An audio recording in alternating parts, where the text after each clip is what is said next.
अस्सलाम वालेकुम। उम्मीद है आप सबके रोजे बहुत अच्छे से गुजरे होंगे, फैमिली के साथ सुकून से गुजरे होंगे। अब वक्त आया है ईद का, जो रब की तरफ से गिफ्ट रहती है।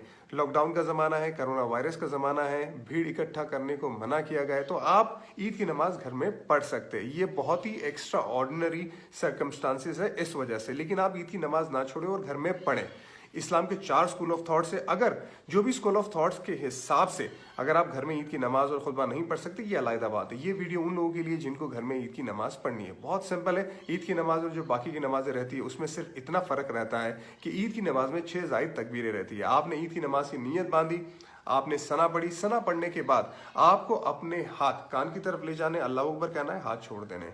कान की तरफ ले जाना है, अल्लाह अकबर कहना है, हाथ छोड़ देने। कान की तरफ ले जाना है, अल्लाह अकबर कहना है, और फिर आप अपने हाथ बांध दीजिए। और उसके बाद अलहम्दुलिल्लाह की सूरत पढ़े, एक और सूरत पढ़ के रुकू में जाए। रुकू में जाने के बाद जिस तरह से आप सजदे में जाते हैं, जिस तरह से पहली रकात खत्म करते हैं, बिल्कुल उसी तरह से खत्म करें। उसके बाद जब आप दूसरी रकात में खड़े हो जाते तो पहले से ही आप अपने हाथ बांध देंगे। अलहम्दुलिल्लाह की सूरत पढ़ेंगे, उसके बाद दूसरी सूरत पढ़ेंगे, चाहे वो कुल की सूरह क्यों ना आती हो। उसके बाद आप अपने हाथ कान की तरफ ले जाके अल्लाह अकबर कहेंगे, हाथ छोड़ देंगे। अल्लाह अकबर कहेंगे, हाथ छोड़ देंगे। अल्लाह अकबर कहेंगे, हाथ छोड़ देंगे। चौथी मर्तबा जब आप अल्लाह अकबर कहेंगे तब आप सीधा रुकू में जाएंगे। रुकू में जाने के बाद, खड़े होने के बाद, जिस तरह से आप सजदे में जाके जिस तरह से आप अपनी बाकी नमाजें खत्म करते हैं, बिल्कुल उसी तरह नमाज खत्म करके सलाम फिराएंगे।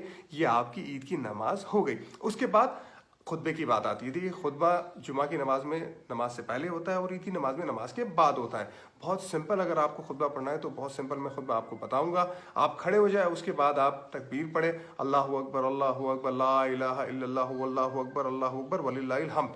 ये पढ़ लिया आपने। उसके बाद अलहम्दुलिल्लाह की सूरत पढ़ी, उसके बाद आप बैठ गए। ये आपका पहला खुतबा खत्म। थोड़ी देर के बाद आप खड़े हो जाइए, उसके बाद फिर तकबीर पढ़े, अल्लाहु अकबर, अल्लाहु अकबर। उसके बाद आप कोई भी एक दुरूद शरीफ, जो भी दुरूद शरीफ आपको आता है वो पढ़े। उसके बाद रब्बना आतिना फिद दुनिया हसनतन व फिल आखिरति हसनतन व क़िना अज़ाबन्नार पढ़े।